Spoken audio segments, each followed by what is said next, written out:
Didorimga to'ysangchi, seni erkalab yo'llara solgan akangga ishonma, otasiga mehrini bergan og'angga ishonma.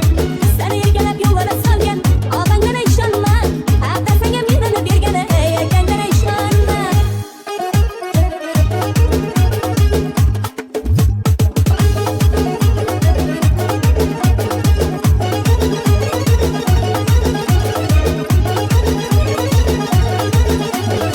Yoshlik davring o'tar ketar, sevdim degan ko'p bo'lar.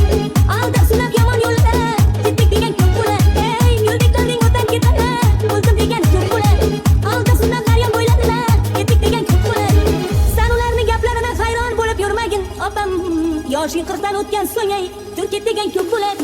Seni erkalab yo'llara solgan akangga ishonma, otasiga mehrini bergan og'angga ishonma.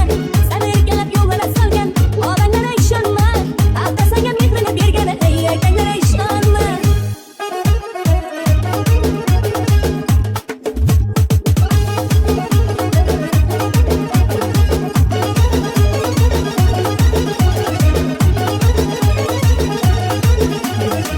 Ish boshqa havas boshqa, loyiq havasni unut.